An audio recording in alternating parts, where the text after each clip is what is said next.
so many people are frigid and not comfortable with their biology in these simplistic terms. So you throw them in, even if it's supervised and it's just you and someone you trust, and this little gram of psilocybin opens up something you've never felt before, and you've never even considered how your digestion works or how your heart rate works, and you don't know how your heart rate is governed by a part of your vagus nerve, all these things. You can, as you just mentioned with gentlemen, you can go off on a journey that is terrifying because you're not able to digest and integrate what is coming at you at light speed.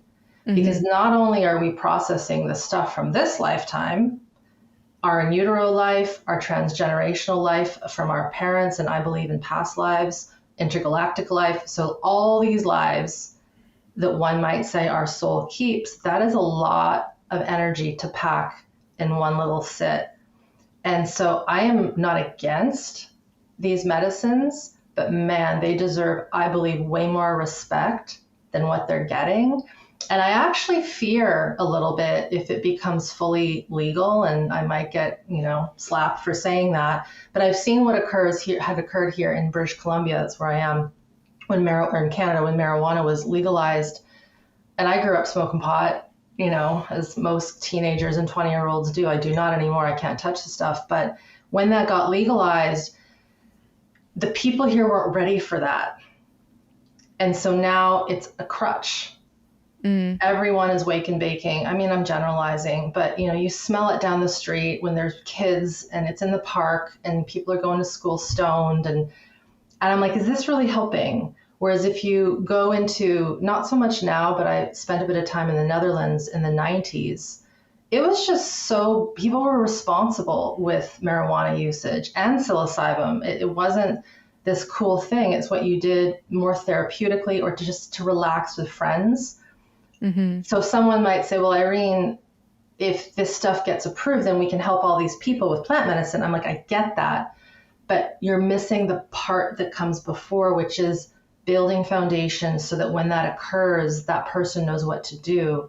Because you can have a nurse there, a shaman, a medical doctor, and they can contain you and try to help you calm down if you're having a bad trip.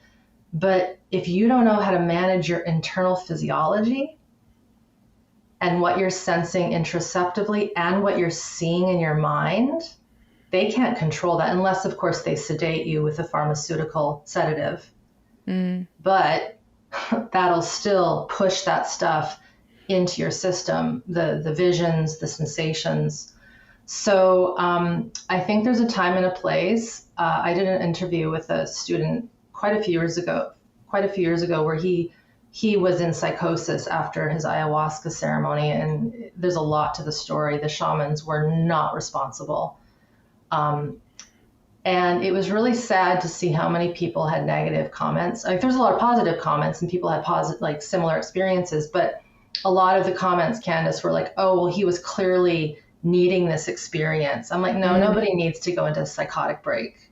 And so, there's this worry that I have that it's becoming very en vogue. It's being talked about by high-level people. Gabor Mate talks about it all the time. And I know I have colleagues that are trained in it, and that's fine, but they also understand the need to build foundation and not be reckless with it. I've gone off a little bit of a tangent. I hope I'm making sense. No, you absolutely are. I guess ayahuasca's always been, I've never done it. It just seems really, really intense. And the thing that I find really interesting about that is the origin of it. It used to be only the shamans that were allowed to drink. And then they would tell their visions to the tribe. Interesting. And I guess the story is that they felt that culture and society was in such a decline that they had to open it up to everybody. So now everyone can drink because it was supposed to bring this enlightenment. Interesting. And then what I see happening is what you're saying. It's like very fashionable to do right now. And then you have people that are going 2-3 times a year. And I'm like, if something was actually healing, not just containing, you wouldn't need to keep going back. So I wonder, in your opinion, is this because the nervous system isn't integrated? So this thing is kind of a Band-Aid on like a really big hole, and it just kind of, it'll hold it for a little bit, but that pressure is inevitable and it's going to like burst out of the seams. You nailed it. I think we saw the same thing with meditation.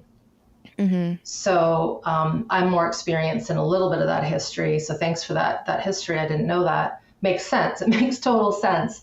But in meditation, it was something back in the day of the monks and the monasteries.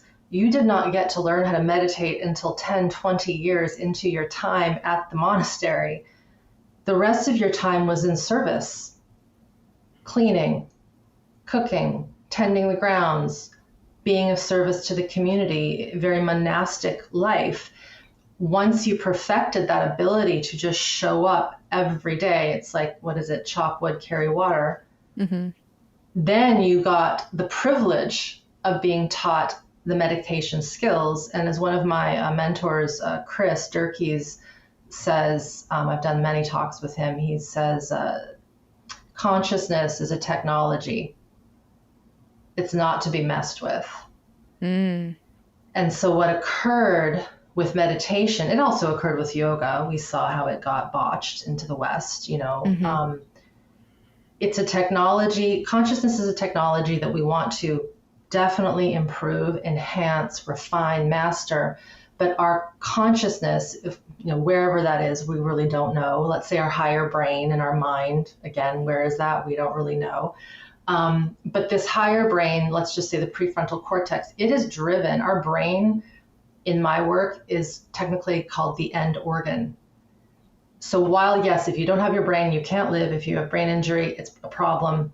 It is still being influenced by the autonomic nervous system physiology. And when we're trying to work with this brain level first without having proper regulation at the peripheral nervous system level, which is the autonomic nervous system level, it's like you're trying to dust and paint the house when it's on fucking fire. Pardon my French, right? No, it's like, why would you do that? Why would you try to dust and paint your house if it is on fire and you need to put the fire out? And so what I've seen is this, it's like we just keep doing the same thing. We're like, okay, here's a cool thing that is from ancient ways, right? Meditation, mm-hmm. plant medicines, yoga.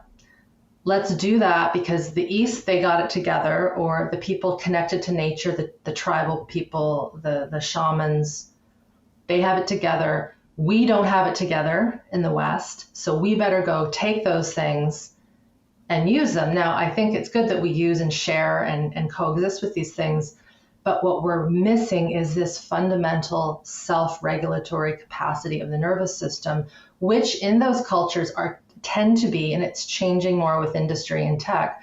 But if you go into the forests, the jungles, the nomadic tribes, they are with their babies. They're sleeping with their babies. They're not punishing their babies when their babies punch and hit. They're feeding babies breast milk. They're not giving them all the crap that we tend to give them. I know you won't do that with your kids, but most people do. They're not getting screens. They're not being put in chairs at a school. They play, they connect, they have all diverse family members around them. They're with animals. They're walking barefoot. They're climbing things.